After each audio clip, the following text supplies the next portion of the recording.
Welcome to Night Shadows.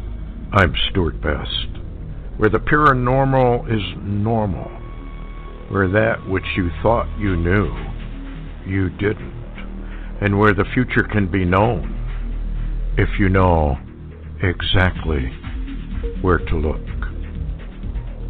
Well, good evening, everyone, and thanks for tuning in and listening. We have an interesting show tonight. We've got Larry on board, of course, with updates on the, I guess one could say, the North Korean enigma and possible domino that will begin the series of events from the Armageddon script all the way through to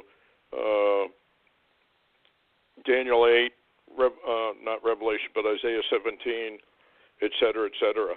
So I guess we're kind of in the middle of something that we don't quite know what's going on. Hi, Larry. How's it going? Hello, Stuart. Thanks for having me. Oh, no problem. Let's start with this North Korean thing. Is there any way to vet that? I did see it on some parts of Fox News. It finally showed up about this, like, what would you call it? An assassination attempt on Kim, I guess? Well, I doubt that there's any way to vet it because if it's true, and of course, let me read the headlines from Drudge today. Number one headline, North Korea accuses U.S. and South Korea of assassination attempt against Kim Jong-un. Then that's attached to a report, biochemical weapon, spooks in the crosshairs, Pentagon looking at Iran, North Korea military link connection. And so that would be difficult to vet. It did originally, that I found, came through Associated News, Associated Press. And then it began to, it was on the Drudge Report, and then you said that you saw it on Fox News, and it's coming out now slowly. But the story would be difficult to vet because the North Koreans are claiming they've captured an individual in North Korea that had communication equipment, according to them, with the CIA, or the availability to operate and communicate with the CIA. And he was also in control of what they called a biochemical weapon or a poison of some kind to assassinate Kim Jong-un. Now, you know, if it's true, the U.S. and South Korea are certainly not going to admit it. And if it's not true, then North Korea has a real good piece of what you could say propaganda to use. But this is what's interesting, and I'd like your opinion on this, Stuart. Yes. North Korea, after being told to tone it down by China, really brought a comeback against the Chinese, and you're well aware of the Chinese building artificial islands in the South China Sea.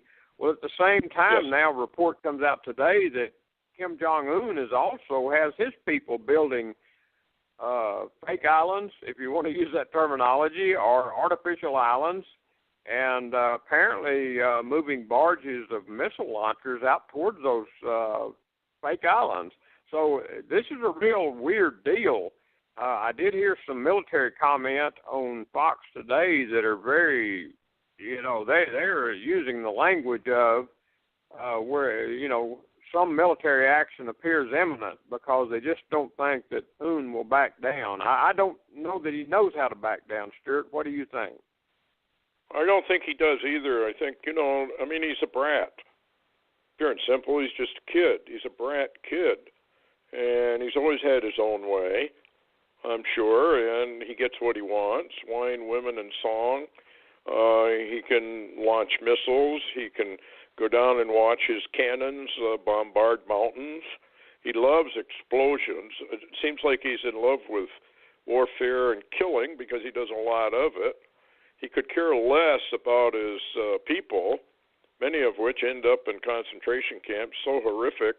I don't think the American people could even get their mind around it.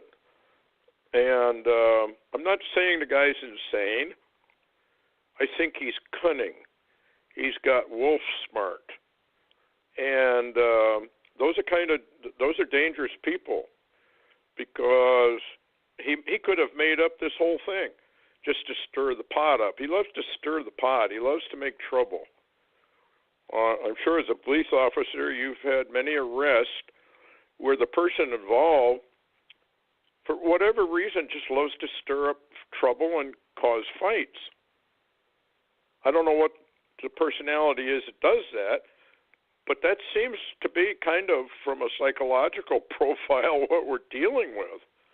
Somebody that just likes to stir up the fights. He's very brave and all that, but in the end, he might not be.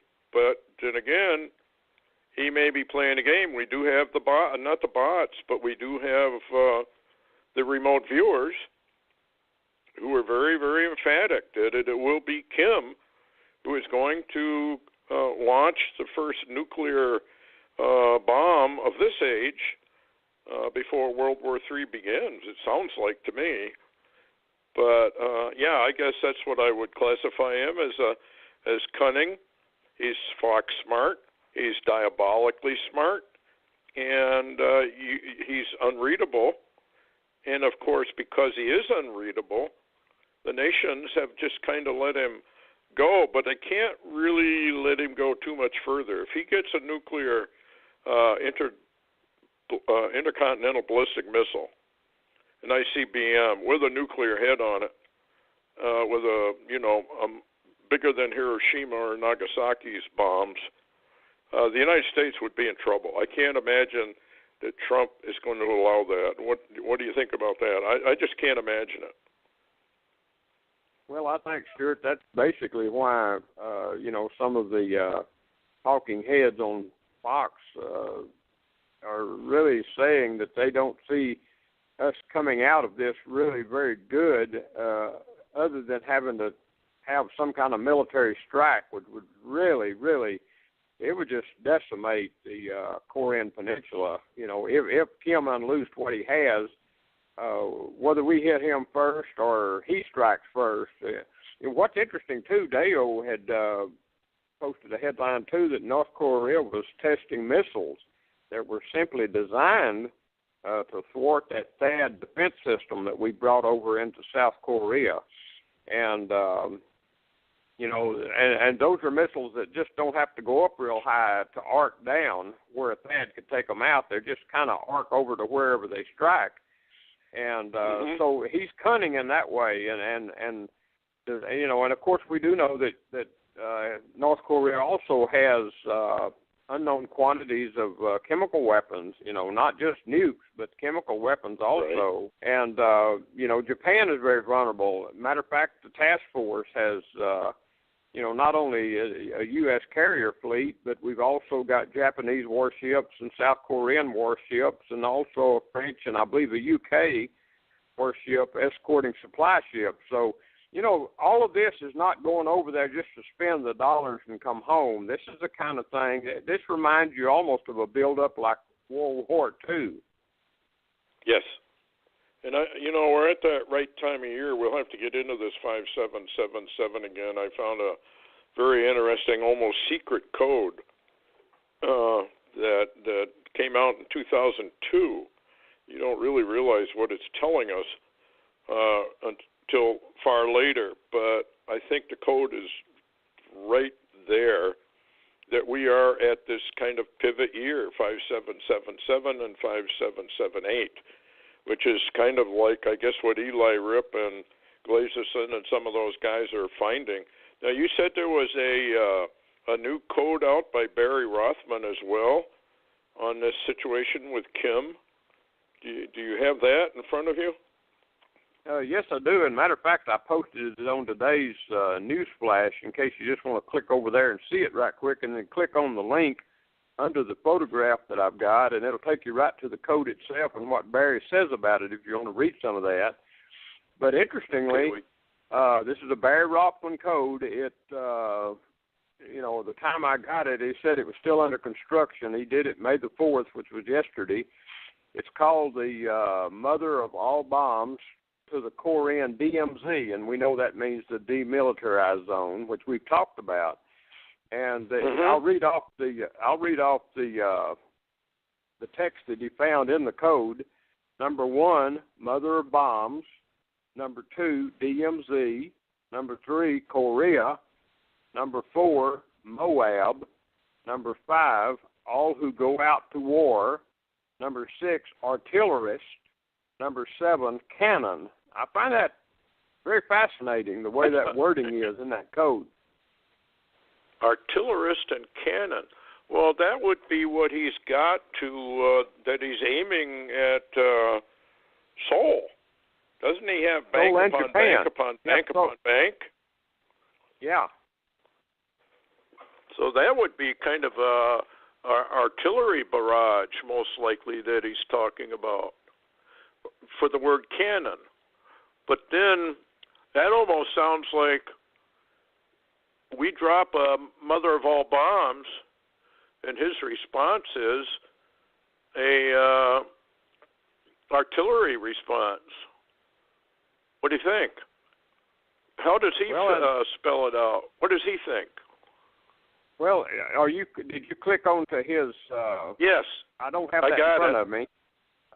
But my only thing is on that. That sounds kind of like you may be accurate, because there was an admiral on the other night on Fox that said that we need to drop a bunch of Moabs, a preemptive attack, drop a bunch of Moabs on his cannons and his artillery that were aiming at Seoul, because he could actually use shells that have chemical weapons in them or other weaponry.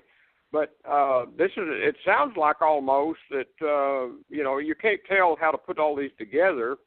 But interestingly, the remote viewers, when they really remote viewed, and the nuke especially, it was under that demilitarized zone area, which is odd that Barry now has found DMZ in this Torah code. Okay, then he says the figure 2, which shows the same mother of bombs axis term, Trump, China, Russian, Japan, Israel, 2 rocket. I mean, usually these codes are sending out warnings that we're about to go to war. And as Trump has said, I'm not going to tell you what I'm going to do, and I'm certainly not going to tell you when I'm going to do it or how I'm going to do it. So this may all be set up. This may be all part of that Armageddon script that we're talking about, and that North Korea is simply the first domino to fall. What do you think? I mean, it's beginning to look like this is all scripted to me. Well, the way all the you've got really Korea, as a peninsula surrounded by militaries, and I mean militaries with nuclear weapons. I mean, Russia's got nukes.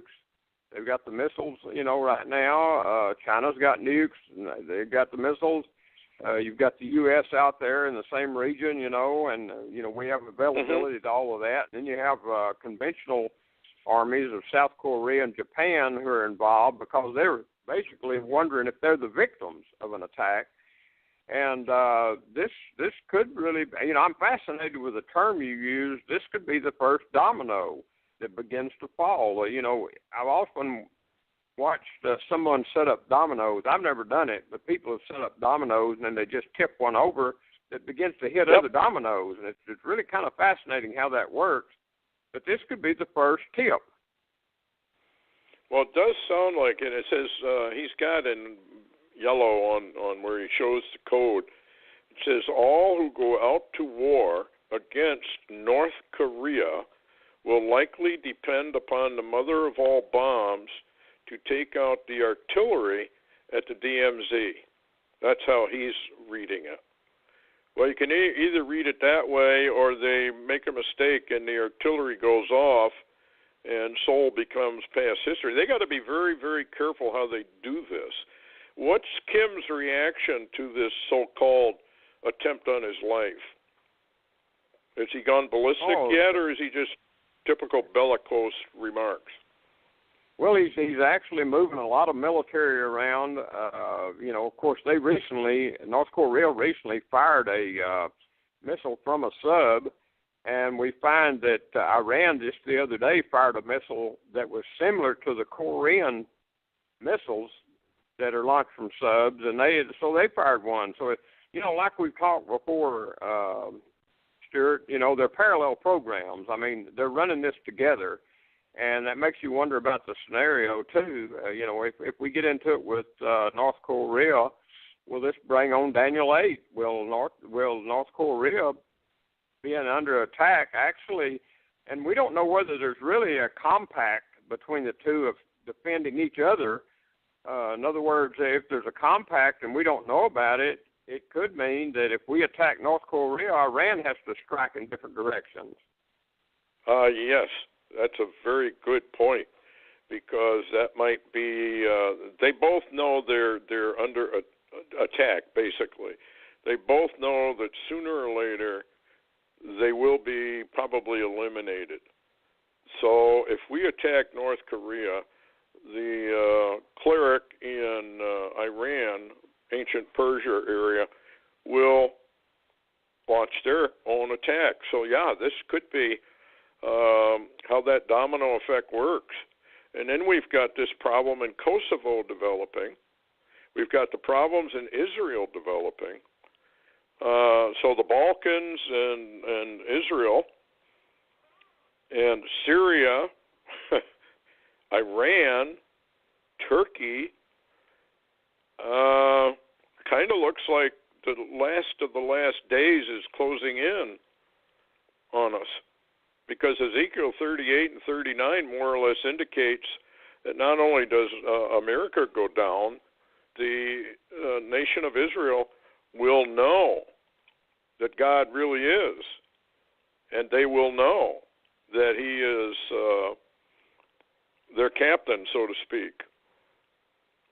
So there's going to be a lot of revelation here on earth as to the fact that there really is a God who has favored Israel, even though everybody hates her, and the nations of the world are gathered against her. And I wouldn't doubt that even the North Korean situation will somehow get blamed on Israel, because they'll say, well, Donald Trump instigated it, and Donald Trump's in bed with Netanyahu and the Mossad and all that. So, and then we've got the internal problems we have right now. Before we get into the bots and earth changes and 5777, what's new on this war on Trump, we could say it is? Anything new going on? Well, what's interesting is Hillary Clinton has came back out now declaring she's joining the resistance, and they were sharing this all day today on Fox. They were shocked she came out, and she's now joined the Obamas as the resistance to bring down the Trump administration. So, yeah, we've got a coup in progress. I mean, we've been watching this ever since before the election. This started way back. And yes. Matter of fact, by the way, involving in this coup. Now, this is interesting to me. You've got James Comey, and we all know what's been happening for some time now, even during the election with James Comey. They have found out and confirmed now that the Clinton data that was used out of the UK Intel folks to gather a dossier against Trump that was not accurate, that was not true. It has now been confirmed that James Comey demanded it be in the package deal with all the data released involving Russia.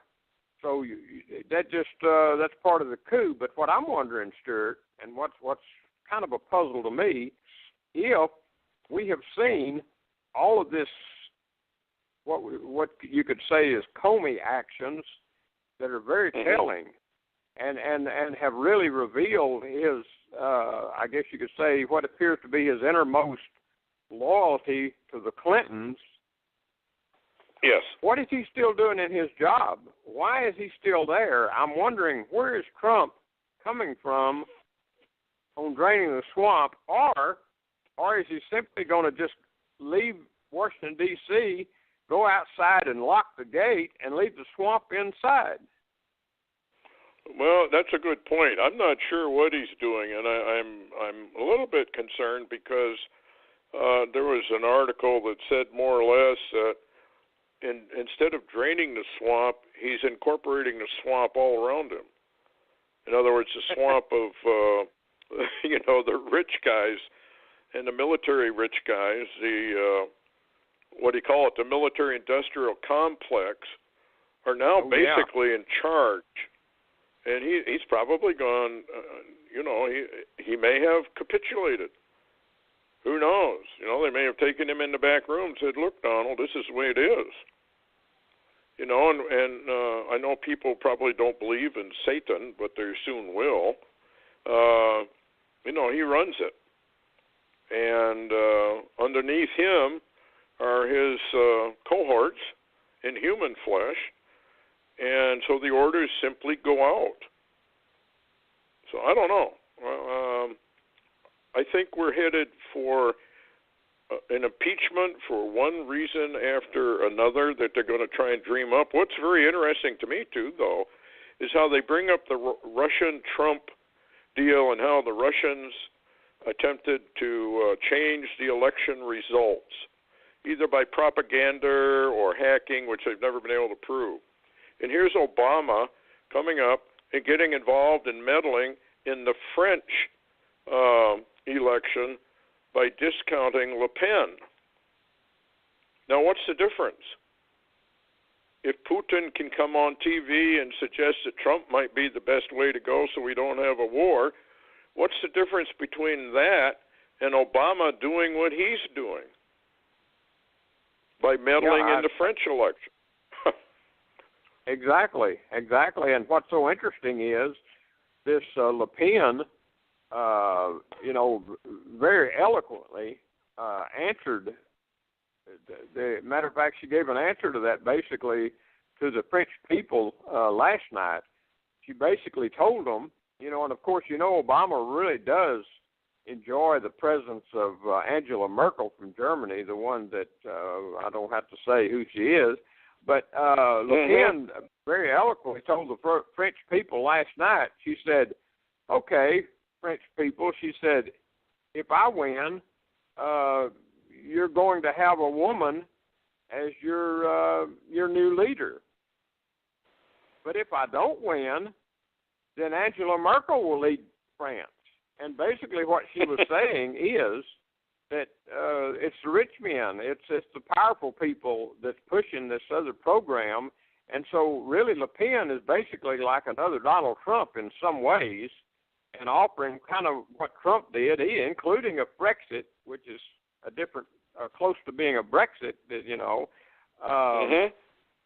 But what's so interesting there is Obama came out and, pushed for the other individual, the one from the Merkel people and such, the banker. And so we see where this is coming from. I'd like your opinion on this, Stuart. It appears that the rich men really have their fingers in all the pies of really all around the world. Now, if they are beginning to have trouble with the people, they're going to have to do something. They can't keep letting the people overrule through exits. No, they absolutely would have to do something, and the first thing that they usually do, particularly if you have economic problems all around the world, as we do, then you start a war. You start wars. And lo and behold, it looks like everybody is kind of warring against everybody else. I mean, you have England saying, well, we can use a nuke preemptively. Russia, we will use a nuke preemptively. We'll blow England off the face of the map. You got Kim, we'll just blow America and South Korea and Japan and all of our enemies off the face of the earth. Then you got China trying to cool Kim off, and he just gives them the finger, almost declaring war against China as well. It seems like, Larry, that the spirits of the fallen ones are beginning to rise up like the Book of Enoch says they will. And they're going to bring the humanity into a war and essentially annihilate the humanity. Well, let me ask you. Yeah, go ahead. I was just going to say, let me ask you something at that point before we move on then. if those spirits are trying to bring this war now, like immediately, is by chance this war coming a little bit earlier than prophetically it should be? Does there need to be a heavenly intervention to prevent or give us a little more time, or are those spirits going to stir the pot enough to start the war really early, which would cut down on the ability of God's people to finish the work? Well, we do know that Israel has to rebuild her temple. I mean, we know that. That's part of the prophecies. I don't see how that can happen without a war first. So if the year 5777 is the pivot year, then we should see a lot more rhetoric towards wars and rumors of wars, and we should see that kind of activity accelerating as the days go by and maybe even ignite. And then we have their war over there in the Middle East, and they build their temple. In the past, Israel's this is her third commonwealth. In her first commonwealth, she fought 5 major wars on her soil and then built a temple. In the second commonwealth was almost identical, 5 wars and then a temple. Israel's fought 4. They got 1 to go, and then they're going to build their temple. And then we're going to go into Daniel's probably 7 weeks.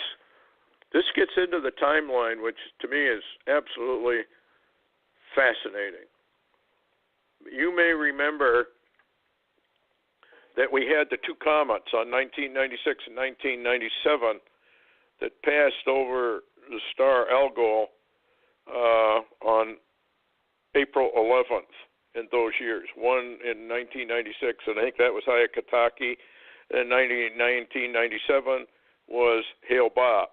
They formed the perfect cross directly over Satan's head, crossing exactly 1 year apart on April 11th. Now, that April 11th appears to be a date firmly marked in the heavens. And when that, and we got into this in 2014. In 2014, there was on 4/11 of 2014, there was exactly 120 days to the love feast. Most people don't even realize that there is a Jewish feast day, or a Lord's feast day actually, of Tu B'Av, which is kind of like our Valentine's Day, where the women go out in the fields and dance, and they all have white robes or white dresses, and the men select out their bride. Kind of pointing really to a rapture event where Jesus comes back for his bride. Well, this 11-4 or 4/11 is definitely embedded somehow deep within the Lord's timing. And what was interesting was that from Tu B'Av in 2014 to September 23rd, 2017, there were exactly 1,140 days. Oh, it's another 4/11 in reverse. So everything is pointing to not only Passover of this year, which we already went by, but to the star sign of September of this year. And that star sign has to be legitimate, because we not only have the destroyer approaching from the legs, in between the legs of Virgo, but Jupiter coming out of the womb of the Virgin, and Jupiter being the man-child. So, yeah, I think all of this is coming together. 5777. I want to read something to you. This is kind of interesting. Strange rumblings at the center of our galaxy. Los Angeles, Alta, California. October 18th, 2005. They actually found the sign in 2002. On March this year, physics professor and astronomer Scott Hyman of Sweetbriar College made a startling announcement. Dr. Hyman and his colleagues wrote in the Science Journal of Nature that they had detected something very extraordinary at the center of our Milky Way galaxy. While analyzing low-frequency radio waves, images taken by the Very Large Array Telescope at Socorro, New Mexico, in 2002, Hyman and his fellow researchers detected an intermittent signal that seemed intelligently directed. The signal consisted of 5, remember the number, highly energetic radio emissions of equal brightness that lasted 10 minutes each and appeared every 77 minutes over a 7-hour period from September 30th to October 1st. Now, isn't that a little strange that we got 5, a 7, 7, 7 coming out in 2002 right from the direct center of the Milky Way? Now, that gets into the Mayans, and of course a lot of people think, well, now you're getting into the occult and blah, blah, blah. I'm really only bringing it up because the Mayans themselves claimed that the home of the Creator, if he wanted to reach the Creator, he did everything through the core of the Milky Way, the black hole, which, of course, obviously black holes lead to another dimension. So with all this scientific stuff we know now, and looking back at what the Mayans claimed, they knew there was a black hole at the center of the galaxy. They have a picture of it. We just found that out, 20 years ago? Yeah. Something that they knew about all along. My point is, how come we have a code here of 5777 and a 10? You looked up 10. And it means law, right? That's true, responsibility and law. And this is what's interesting, Stuart. I got to thinking after we talked, a 10 basically is 2 5s, and I thought about amen and amen to whatever that was talking about. Yes, and if it does point to law and responsibility, isn't Daniel's 70th week under the law and under responsibility? I just think there's too coincidental to be, just a random event. And anyway, I just thought that was kind of fascinating, how that all works. That is fascinating and really timely because of the fact, and I mean, us talking about it's timely because, Trump seems to be pivoting right now in May, where we're at right now, towards the Middle East. And as a matter of fact, he's got a trip coming off shortly where he's going to Saudi Arabia and then Israel, and then he's going to, I guess, address NATO. But what's interesting is his plans appear to be in Israel on May the 22nd, which is 11/11, basically. And we just found out also, that Trump, ahead of time, has already given twice now F-35 warplanes to Israel. And, I think he gave 2 the first time and then 3 the second time, and maybe they're getting more even. So he's preparing them for something, and I just found out there's millions of dollars of military equipment and munitions prepared to go to Israel also. So does that basically somewhat go along with you talking about Israel needs a big war or one more war? Yes, I think it does. And that's probably exactly what they're doing. The kings of the earth set themselves against the Lord. And, of course, this is what they have to do because this is what the prophecy says they're going to do. And remember, I got into the bots and the ascension and the possibility of tying that to the rapture. I wanted to read a little bit here. I want your opinion on it. According to independent sources, the Earth is moving into a region of the galaxy that is leading increasing cosmic energies impacting our sun and altering human DNA. It is predicted that this will lead to many changes in human society, including major disclosures of advanced technologies. Isn't that interesting with what's going on down in Antarctica? Secret space programs and extraterrestrial life. And then down below it says an acceleration and heightening of electromagnetic energy from the sun and other cosmic energies that will build, especially from late August into late September, will cause 23rd, 24th September, when he describes as a frequency shift in consciousness. Now, you remember everybody was gearing up for 2015, and how the Pope and Obama shook hands, and they went to the United Nations to institute Agenda 21/30/50. We had that sandstorm, remember, in Israel. Yeah. And it caused a 2-day delay.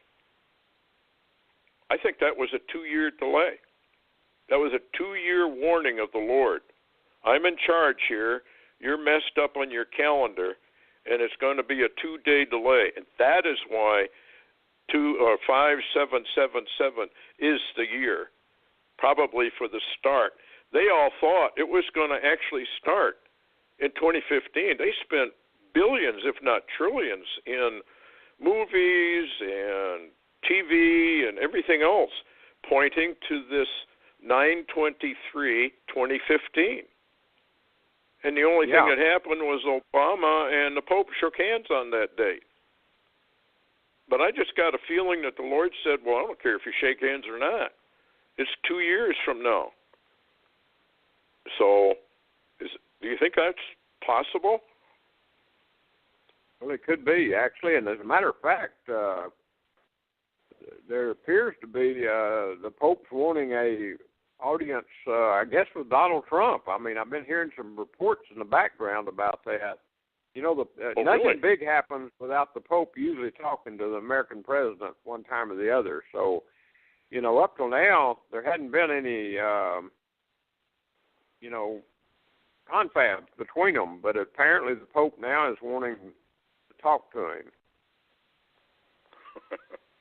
Well, he may get his chance. Now, I want to get over to the bots. Break in anywhere.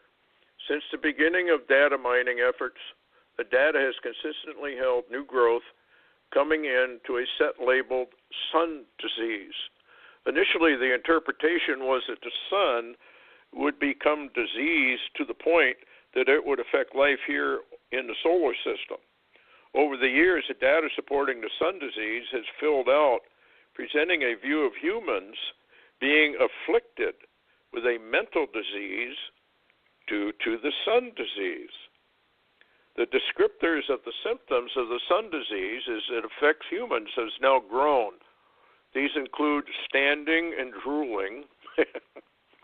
I guess, what would you call that? A zombie effect, as though they are dumbstruck.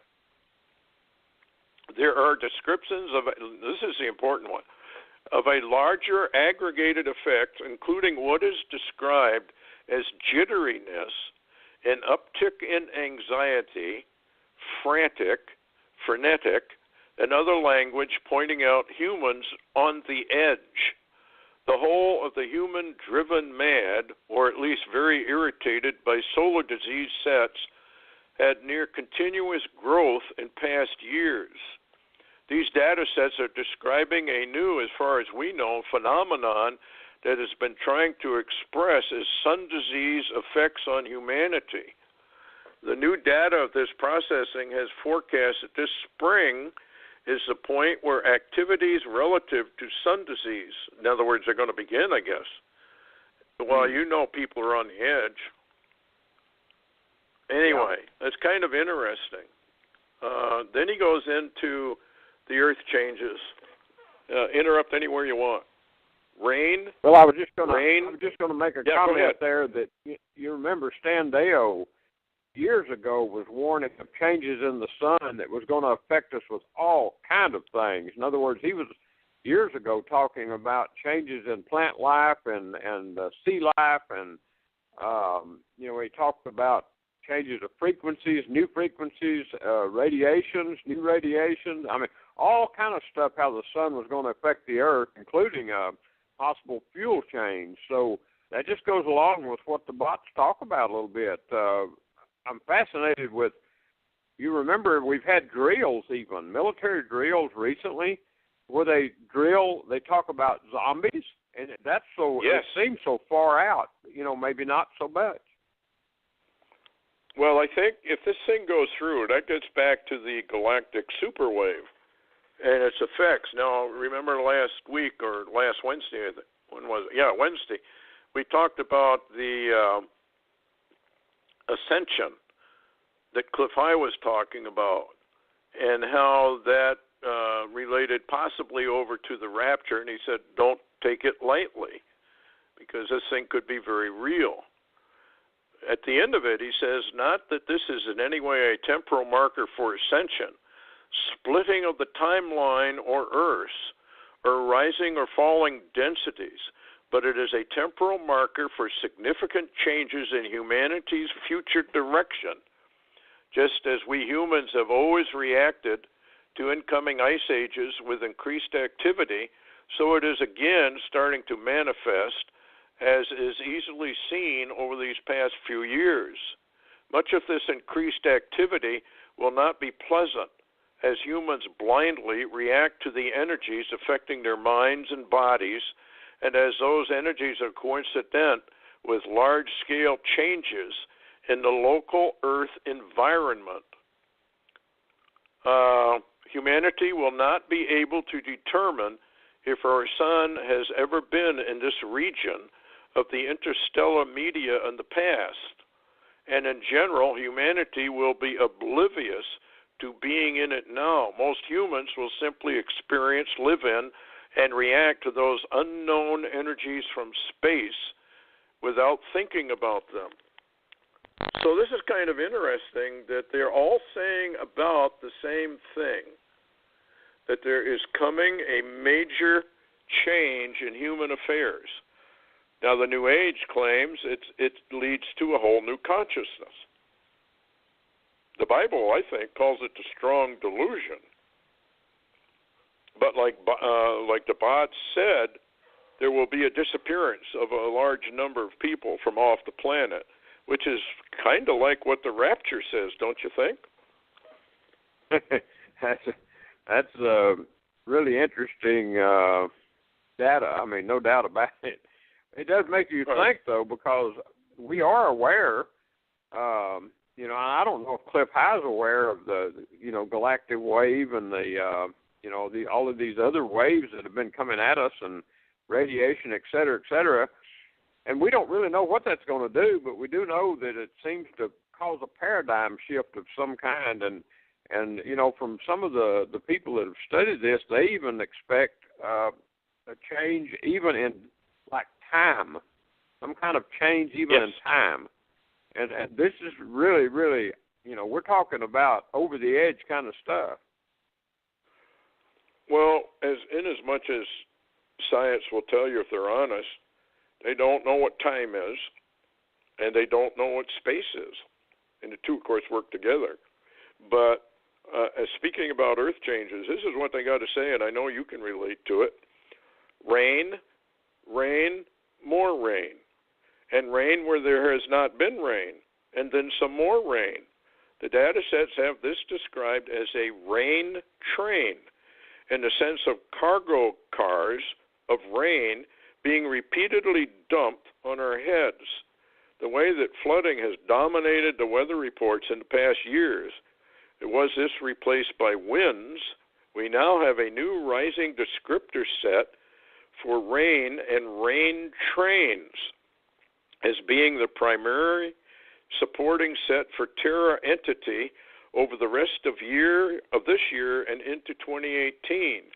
These sets for rain are indeed in the supporting chain for yet more flooding, but in these new sets, while the flooding is both severe and motivating people to move, the data has rain as being the word most on people's minds. There are sets that suggest even in the midst of evacuations from flooding, it will be the heavy rains that will be discussed. Within the rain sets, there are subsets for rain so extreme as to sink flat-bottom boats due to the inability to bail them out fast enough. There are sets for cruise ships being rained out as all outdoor activities on the ship come to a crushing wet halt as the rains dominate. And as if the rains are not enough for our spring, the summer seasons, the data has earthquakes as frequently erupting events over the rest of this year well into next. These earthquake sets are showing up as being in very bizarre places, which is to say, places earthquakes are usually not. These sets have lots of references to mountains having earthquakes that will be rattling down rocks on roadways, houses, and cities. Other sets have earthquakes in mountains causing streams and rivers to dam up and predictable flooding as a consequence. Natural dams created by earthquakes or slides are usually not well seated and have a tendency to go rushing downstream at some point. So anyway, he's talking about lakes in the sky that are literally dumping water on our heads. The new rain train sets, we find that noise and immediate damage sets are going to be claiming our attention initially from the rain train experience. I'm going to stop right there. What in the world are we reading about down where you are and over? It's been nothing but rain upon rain upon rain, right? Oh, yeah, and it'll rain for 4 days or 5 days, and then it stops for one, and then it starts all over just like it, the bots are talking. It's like a train of cars, and we just get one car after the other car after the other car. It's unbelievable. Matter of fact, a lot of the region, this region I'm in, Texas, Oklahoma, and Missouri, and Arkansas, and a few other states here, we're getting just flooded. I mean, absolutely, the skies just, and the horrific storms each time, and it's like one storm after another. It's like a train of storms even, and this just continues. And I don't even have to use imagination. One thing we did talk about though, Stuart, was up here it's in the like 39 to 40, 45 at night. Even my onions don't grow. It's too cool. And lots of rain. We're headed to the middle of May.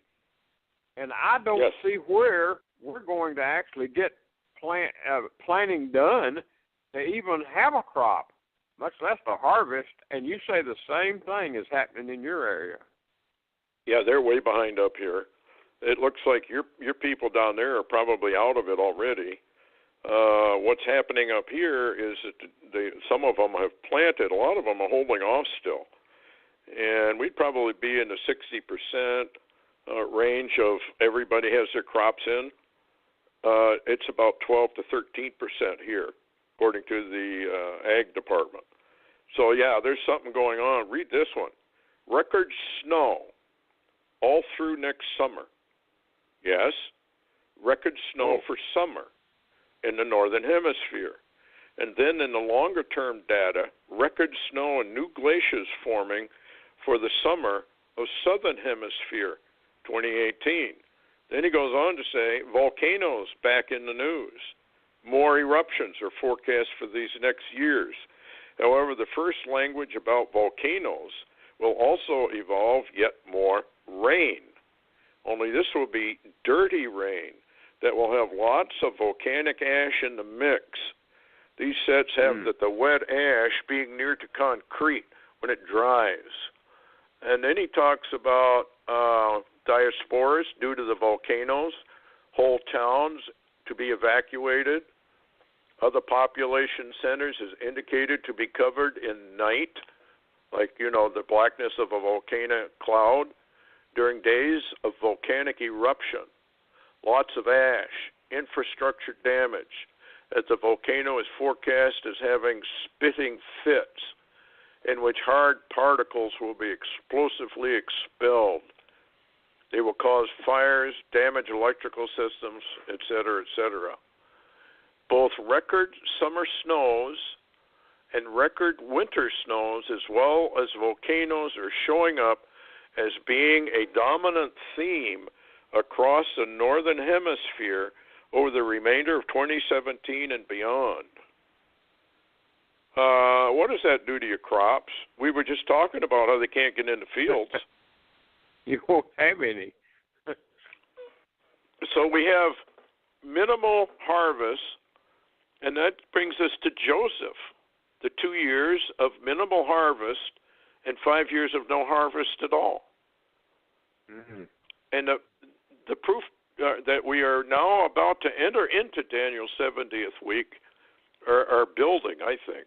But hopefully I'm wrong, and we got a long time to go, but I don't think so. So it's kind of interesting. And odd weather, he's talking about on the planet worldwide.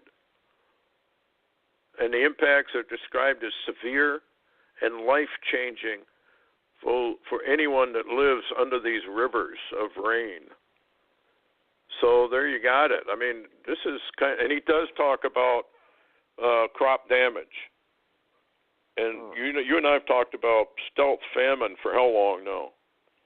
Oh, a long time. For people to get ready, I beg everyone listening, get ready. I think this thing can change. Now, what he claims is that this rain and the cold weather of a late spring going all the way into the end of May will suddenly stop and change to intense heat, and that there will be rapid heating and drought conditions throughout the Midwest, which is what? The breadbasket, basically, other than California. It's in the Midwest where all your corn and basic wheat and all that are grown. Yeah. Anyway, then he talks about perceived level of sunlight and it being burning and heating and damaging all within a few minutes of direct exposure. The data for the solar damage includes not only humans, but references to ice masses at the poles.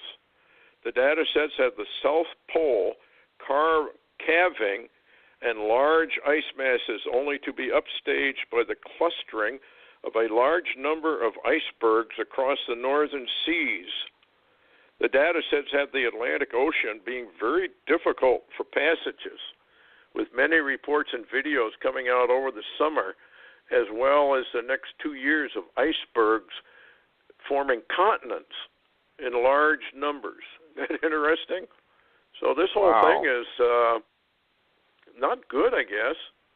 And then he says there are going to be a lot of problems for communications. Without regard to the rain sets, there are sets describing a new weather wonder, which is described as near perfect conditions that last and last and last, but there's no rain.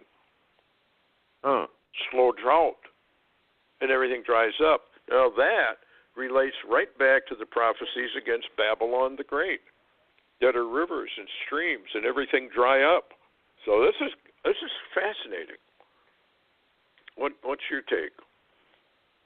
Well, I find it is fascinating, especially when you realize where it comes from, that this is computer language speak that is basically futuristic.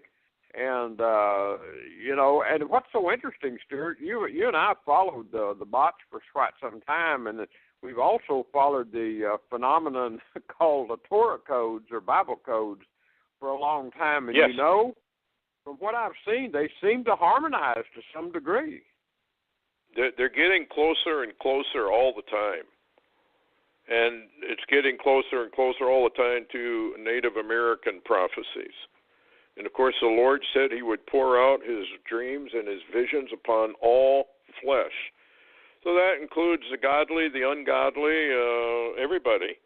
It's kind of like when Arnold Schwarzenegger made that first movie, The Terminator, where the destruction of the United States was by nuclear fire. Well, that's exactly what the Bible says. It's almost like the Lord is pulling out all stops to warn the people. Get ready. This is real. It's coming. And when it comes, there is no way out if you've been mocking the Lord. So this is going to get really, really interesting.